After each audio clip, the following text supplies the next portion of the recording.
자, 국민 여러분 안녕하셨습니까? 인도태평양 전략연구원 최수용입니다. 오늘도 우리가 준비한 유튜브 채널 인도태평양 전략연구원과 공작간TV 그레이트 게임을 경청해 주셔서 감사를 드립니다. 제목 옆에 더보기란이 있습니다. 더보기란을 눌러보시면은 여러분들이 관심 가지실 만한 그런 소재들이 있어요. 그것은 각자 보시고 적의 필요한 정도에 따라서 활용하시면 되겠습니다. 자, 지금 4월 4일 날 대망의 대통령 탄핵을 결정한다, 선고를 한다, 이 내용이 나오고 나서 지금 뭐 곳곳에서 그와 관련된 이야기들을 많이 합니다만은 저는 별로 그 얘기에 대해서 관심을 갖고 싶은 생각이 없습니다. 국민 여러분들께서는 그날 대통령 직무 복귀를 축하하는 의미로 잔치국수 한 그릇을 곱빼기로 드실 생각만 하면 되지 않을까, 그런 생각을 해봅니다. 왜 그러냐 하면은 어차피 사필 규정이고 헌법재판소에 있는 사람들도 자업자득, 인과응보라고 할 수 있습니다. 그들도 사람인 이상 스스로 영혼과 육체가 분리될 수 있는 그런 극단적인 선택은 하지 않겠죠. 그러니까 지혜롭고, 어찌 보면은 지금 뭐 우리 뭐 김복형 여자 재판관이나 아니면 정형식 재판관 뭐 이런 분들에 대해서는 걱정하는 바가 없지만 나머지 4명에 대해서 생각입니다. 나머지 문형배라든지 이미선이라든지 정계선이라든지 뭐 정정민가요? 이런 분들은요 판단을 잘해야 돼요. 그리고 살아오면서 이제 가정도 꾸리고 어머니 아버지가 돼서 자제분도 있을 텐데 괜시리 그 잘못된 선택을 하고 결정을 내려서 자녀들의 앞날까지 어둠이 드리워지지 않도록 하는 게 지혜로운 부모가 되겠죠.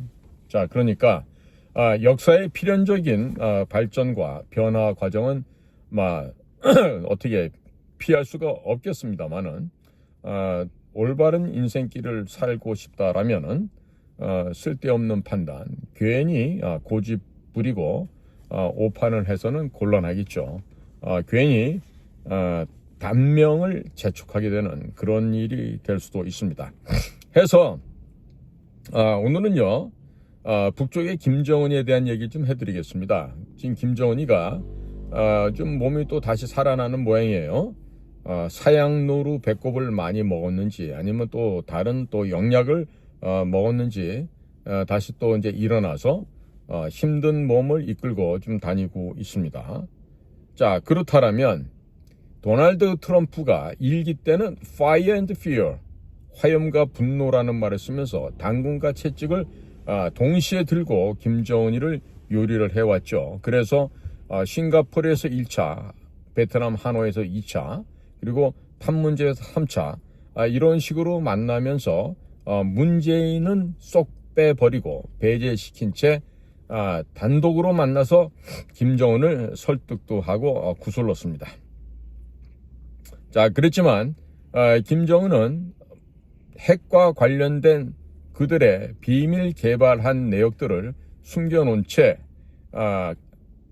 베트남 하노이까지 가서 아주 그냥 처참하게 도널드 트럼프로부터 뒷발로 채이고 쫓겨나오다시피 해서 한참을 몇 날 며칠을 거쳐서 평양으로 돌아갔던 그런 씁쓸한 기억을 갖고 있을 것입니다.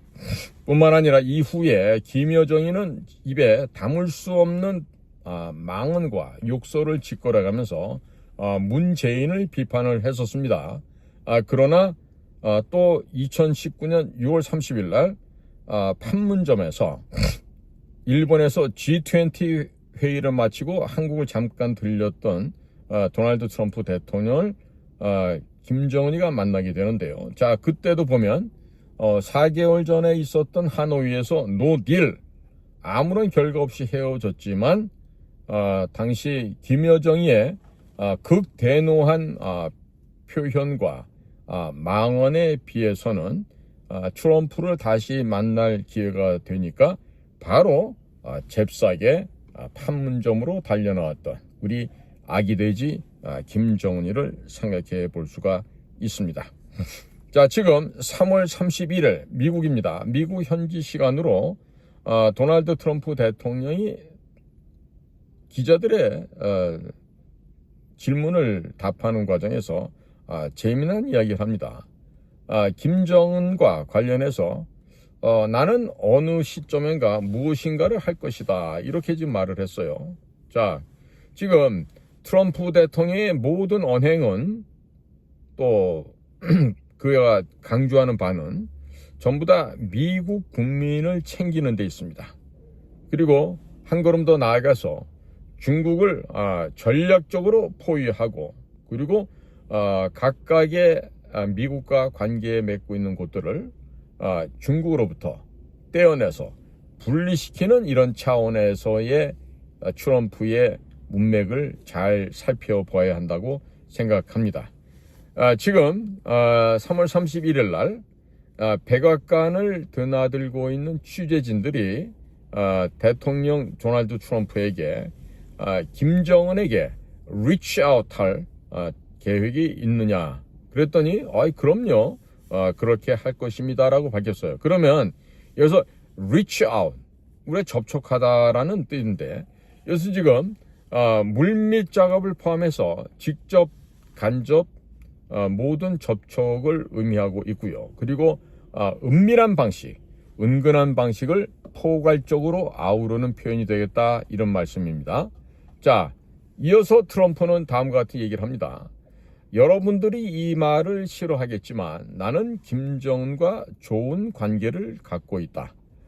그와 환상적으로 잘 지냈다. 이것은 매우 중요한 점이라고 강조를 하였습니다. 자, 김정은과의 친분 과시가 지지층의 일부나 친미 국가 및 세력들이 불편해하는 줄을 잘 알고 있습니다만, 그럼에도 불구하고 계속해오고 있는 것이죠.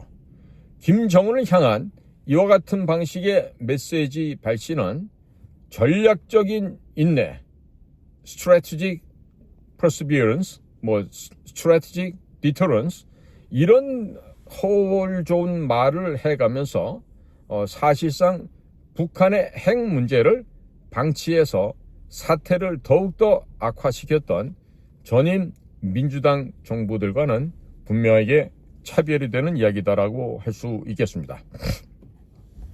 트럼프는 2017년 집권 1기 초반부터 김정은에 대해서 리틀 로켓맨이라고 불렀습니다. 자, 트럼프는 이렇게 얘기합니다. 어느 날 그들이 만나고 싶다면서 전화를 해왔다. 그래서 만났고 좋은 관계를 유지했다. 이렇게 얘기합니다. 그리고 이 도널드 트럼프의 말투가 지금 세간의 주목을 끌고 있는데요. 이렇습니다. 우리는 하고 운을 뗍니다. 그러면서 소통이 있었다 라면서 주어를 애매모호하게 한 문장으로 대체를 합니다.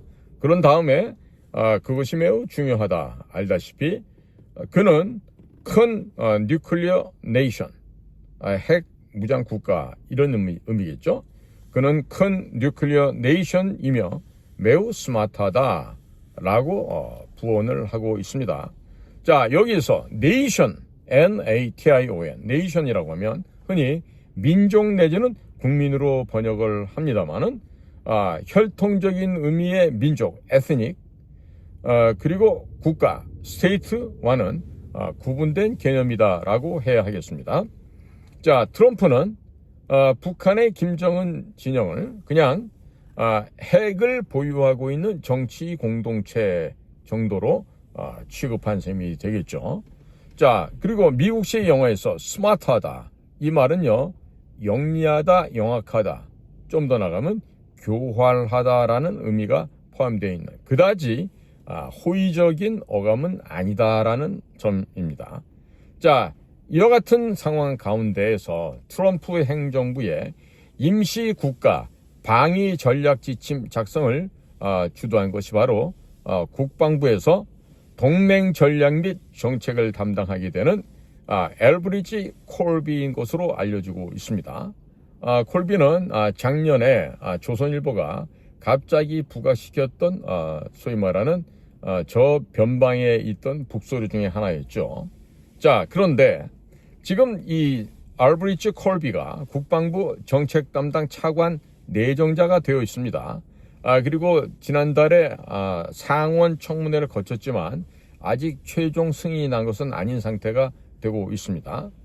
자, 지금 트럼프 행정부의 국방정책 분야의 브레인 역할을 하게 되는 이 알브리치 콜비는 유일하게 현 트럼프 정부 내에서는 중국의 대만 침공 시나리오를 관련한 구상과 대응 방안을 제시한 사람이기도 합니다. 자, 그리고 이 사람은 한국이 자국 방어를 스스로 책임지고 주한미군을 중국 억제로 전환해야 한다라는 주장을 해온 사람이에요. 자, 이 사람이 작년 같으면요, 주한미군 여기 있을 필요 없지, 빠져도 되지, 이런 말을 했던 사람이에요. 그런데 지금은 완전히 180도 태도가 지금 바뀌었습니다. 자, 왜 그럴까요? 잘 한번 살펴볼 필요가 있죠. 자, 한편 미국의 CSIS, Center for Strategy International Studies, 전략국제문제연구소에 있는 빅터 차라고 하는 한국계 미국인이 있는데, 이분이 담당하고 있는 자리가 한국석좌라는 자리입니다. 자, 이분이 최근 세미나에서 이 알브리치 콜비의 이 국방부 정책 담당 차관보 발탁을 언급을 하면서 미국 측에서 주한미군의 전략적 유연성을 압박할 것이 거의 확실하다라고 지금 전망을 하고 있습니다. 그리고 이 알브리치 콜비가 트럼프 1기 행정부 때인 2018년 국방부 전략 및 전력 개발 담당 부차관보에 재직하고 있을 당시 국방 전략서를 작성하는 일을 이끌어 왔고요. 또 2021년 그가 직접 쓴 저서 거부전략, 강대국 분쟁 시대 미국의 공방, 이 책자를 통해서 미국이 직면한 최대의 안보 위협 요인으로 중화인민공화국, 즉 중국 공산당을 적시한 바가 있습니다. 자, 물론 인사청문회에서도 이와 유사한 입장을 현재 피력한 것으로 전해지고 있습니다. 자, 무슨 얘기를 어떻게 하는가 봤더니 북한은 미국에 위협적이지 않다. 주한미군이 북한에 집중해 있지만 미국은 북한과 큰 충돌에 휘말릴 만한 여유가 없다. 자, 이러한 콜비의 지적이 뭘 의미합니까? 즉 이것은 미국의 모든 전략이 중국을 향해야 한다는 점을 드러내고 있습니다. 자, 작년 같으면은 이 콜비가 주한미군요? 뭐 북한만 담당하면 되고 뭐 철수해도 되고 뭐 이런 식으로 얘기했죠. 그러면서 여러분들이 알아서 뭐 핵무장하라는 식으로요. 그래서 또 한동훈이까지 나서서 상당히 경거망동을 했던 게 다들 기억하고 있을 겁니다. 자, 이 알브리치 콜비가 작년 2024년 5월 달에 서울을 방문했을 당시 지역 내 힘의 균형을 위해서는 북한보다는 중국을 견제하는 데 초점을 둬야 하겠습니다. 그리고 한국이 진지하게 자체 핵무장 논의를 시작할 때였습니다. 알아서 북한 핵 대응 준비를 잘 하시오라고 해서 세간의 주목을 끌기도 했습니다. 심지어 조 바이든 정부 시절에 한미 정상이 발표한 NCG 핵 협의 그룹이죠. 뉴클리어 컨설터티브 그룹, 또 워싱턴 선언 2023년에 있었죠. 그 두 가지 경우에서의 핵심 골자라고 하는 확장 억제 공약에 대해서 콜비는 현실성이 없다. 평화로운 시기에나 가능한 유사시에는 지킬 수 없는 약속이다. 이렇게 하면서 지키지 못할 약속의 대가는 한국이 치르게 될 것이다 라고 경고를 했죠. 또 비슷한 시기 워싱턴에서도 동일한 취지의 말을 했어요. 자, 그렇다면 지금 이 콜비가 이런 얘기를 하는 것은 있어서 보면요, 상당히 이 사람이요 아주 그냥 경거망동을 좀 하는 게 있었습니다. 경거망동을 많이 했었습니다.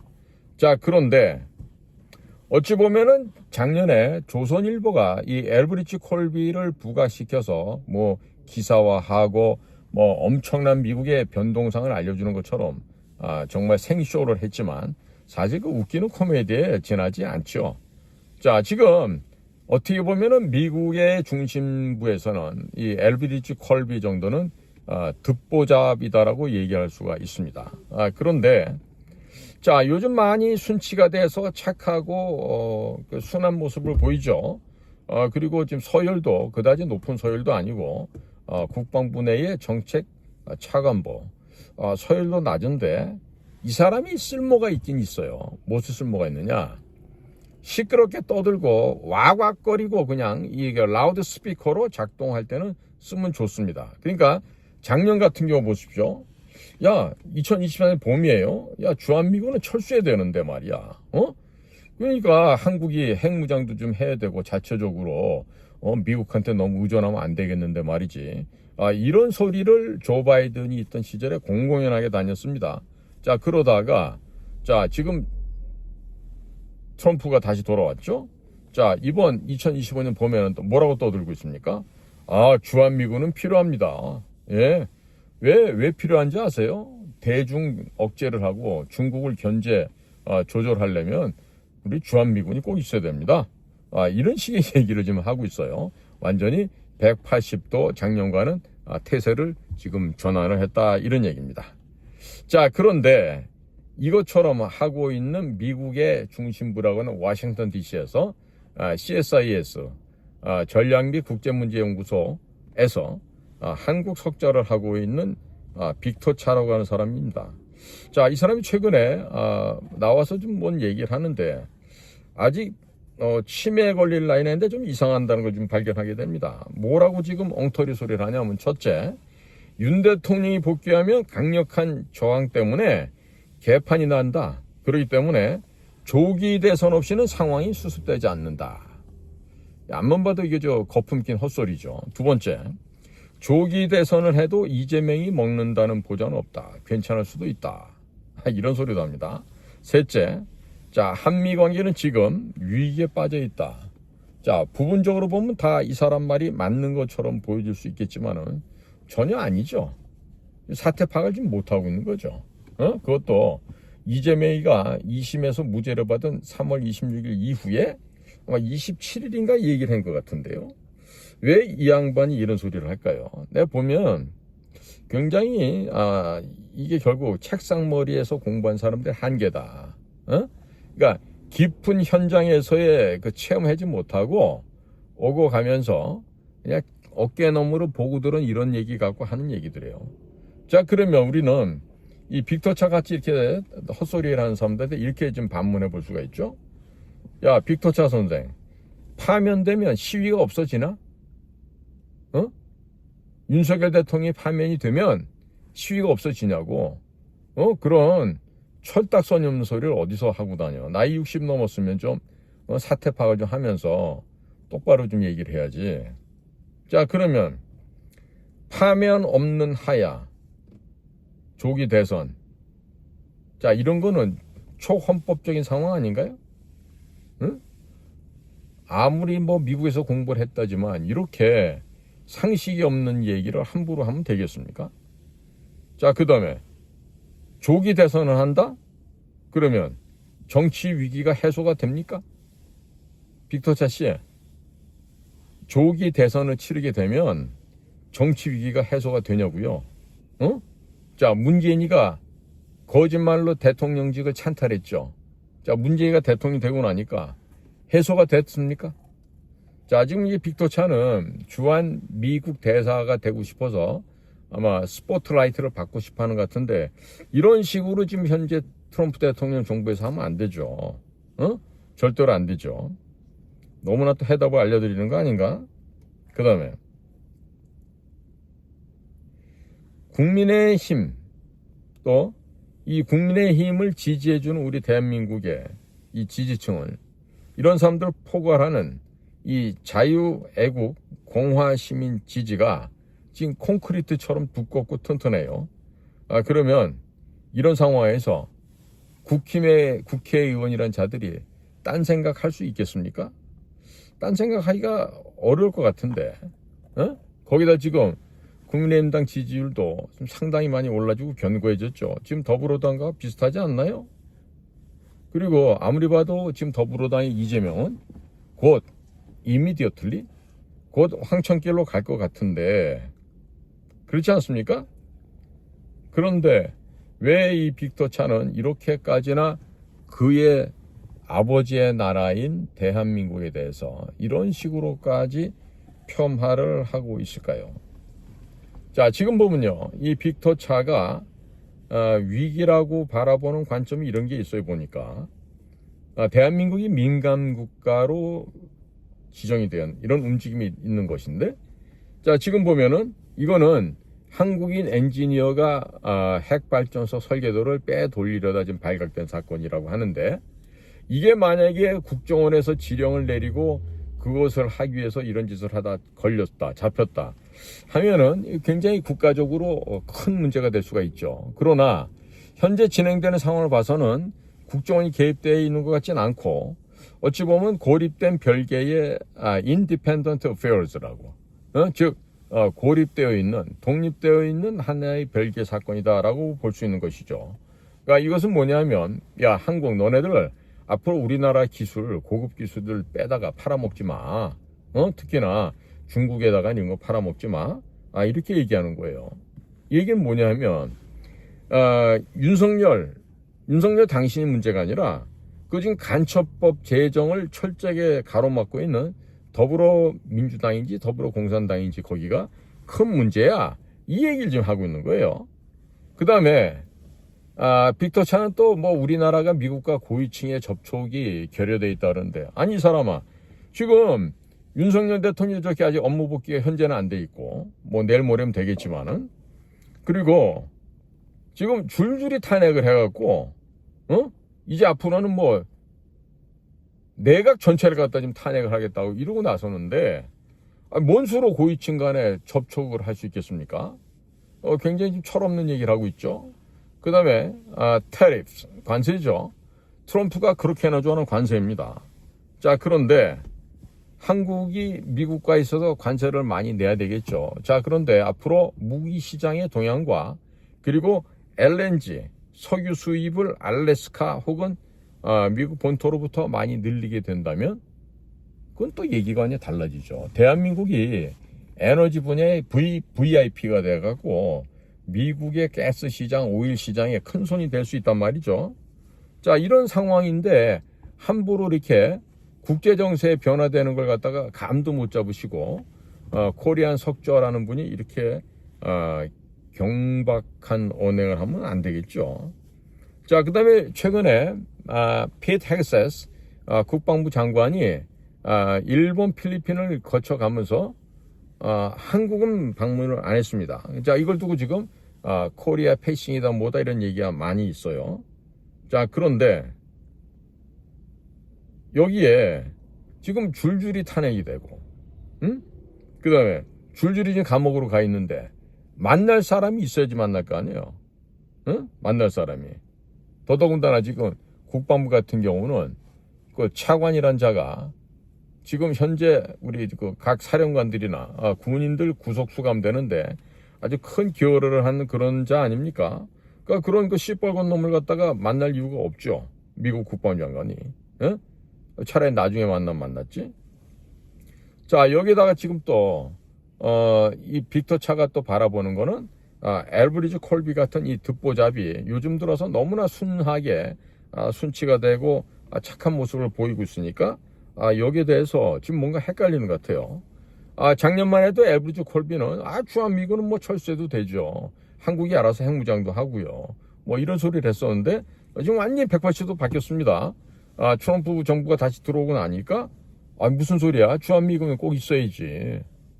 미군이 한반도에 있는 것은 저 지금 중국을 갖다가 억제하고 중국을 갖다가 감시하고 해야 될 일이 많거든. 자, 이런 자세로 싹 바뀌고 있습니다. 왜 바뀌었을까요? 보나마나 강약 약강 아니겠습니까? 자, 이것처럼 주한미군이 무슨 전략적으로 유연성이 있어야 된다 없어야 된다 말로 현학적인 이런 얘기들 하는데, 중요한 것은 필요한 군대는 필요한 지역에 현재적으로 있으면 됩니다. 그 다음에 또 나오는 또 이 빅터차의 걱정거리가 뭔고 하니 주한미군의 주둔비 분담이에요. 자, 근데 이게 주한미군 주둔비용 분담하는 게 말이죠. 왜 문제가 돼야 될지 모르겠어요. 지금 트럼프가 유세할 당시에 한국은 한 100억 불 정도 낼 수도 있다. 잘 사는 나라니까 그렇다라고 얘기를 했어요. 자, 그런데 말입니다. 실질적으로 드는 돈 35억 달러 정도, 대략 우리나라 돈 5조 원 정도가 소요가 되는데 그게 무슨 뭐 대포를 사오는 것도 아니고 탱크 비행기를 사오는 것도 아닌데 왜 필요하냐? 캠프 험프리스라든지 뭐 각 기지가 있잖아요. 그럼 그 사람들이 한국에서 먹고 사용되는 물이 있죠. 전기도 있죠. 고용원도 써야 되죠. 예? 하다못해 뭐 부식거리도 사다가 음식도 조리하고 해야 될 거 아니겠어요? 자, 그러면 그런데 들어가는 일상적인 경비란 말이죠. 이거는 전쟁 물자 구입하는 국방비하고 다른 개념이란 말입니다. 그렇다면 자, 이거 지금 35억 불 그냥 통으로 다 주고 아니면 트럼프가 유세 때 얘기했던 대로 그래 100억 달러 줄 테니까 우리 얘기 좀 들어줘 보고 들어봐. 그래서 뭐 사드 한 9개나 10개쯤 추가적으로 한반도에 배치하고 그 다음에 서쪽에 백령도 덕적도 가거도 그 다음에 제주도까지 이어지는 곳에 해군 공군기지를 설치를 하고 한미 양국군이 함께 합동으로 근무를 하자. 자, 이렇게 해서 두 나라가 더욱더 공고하게 그 친밀도가 높아질 수 있게끔 해야 하는 것이 필요하지 않겠습니까? 자, 이런 일을 하자면은 돈이 필요하죠. 항구도 만들고 비행장도 만들고 하려면. 그러면 오케이, 우리가 100억 불 줄 테니까 그러면 니네 주둔 비용 35억 불 빼고 우리가 65억 불 갖고 너희도 지어줄게. 자, 그러면 우리가 인심 써서 그거 지으면서 우리나라 토목 회사들, 건설 회사들, 뭐 여러 가지 회사들이 그 현장에서부터 이득을 가져갈 수 있겠죠. 자, 다 나눠주고 우리 근로자들한테 돈을 줘서 그들의 임금으로 활용하고 해서 국내 건설 시장이 도움을 좀 받을 수 있게 숨통을 트이게 할 수가 있겠군요. 그러면 반드시 꼭 해야 되겠습니다. 그죠? 그렇게 해야 되겠죠? 자, 그러니까 돈을 써도 말이에요. 명분을 가지고 미국 사람들도 입장 좋게 해서 체면을 세워주고 우리도 우리 스스로 체면을 세워서 이렇게 돈을 써도 불침 항공모함을 한반도에 만들면서 이렇게 아름답게 쓰자는 것이죠. 이렇게. 자, 그러니까 결국 우리는 가장 우선적인 목표보다 공산당, 중국 공산당과 북한 공산당 이 몇 안 되게 남아있는 이 지구상의 마지막 족속들 이 공산시종자들과 싸워서 이겨야 되는 겁니다. 이길 수 있죠. 지금처럼 이제 국민들께서 각성을 하시고 깨달아서 우리가 지금 뭘 어떻게 해야 되겠다. 이걸 알게 되신 이상 우리 국민들이 더 이상 실수를 안 하실 거라는 점이죠. 자, 저는 믿습니다. 대한민국 국민들께서 이와 같은 각성과 계몽을 통해서 아름다운 국가, 부강하고 튼튼한 선진조국 대한민국을 만들어낼 수 있다는 점에 대해서 저는 1점도 의심을 하지 않습니다. 자, 이런 차원에서 북에 대한 김정은이의 관리 또한 필요한 것이죠. 무서워서 그런 게 아닙니다. 자, 우리 어린 돼지 한 마리를 잘 구슬러서 찌워서 잡아먹어야 하지 않겠습니까? 지금은 너무 조그마니까 좀 더 많이 키워서 살을 듬뿍 찌워서 그 다음에 잔치상 위에 올려놓으면 참으로 아름다운 풍광이 될 것으로 전망이 되고 있습니다. 자, 국민 여러분, 오늘도 저희가 마련한 이 방송을 경청해 주셔서 감사를 드립니다. 저는 인도태평양 전략연구원의 최주영입니다. 감사합니다. 안녕히 계십시오.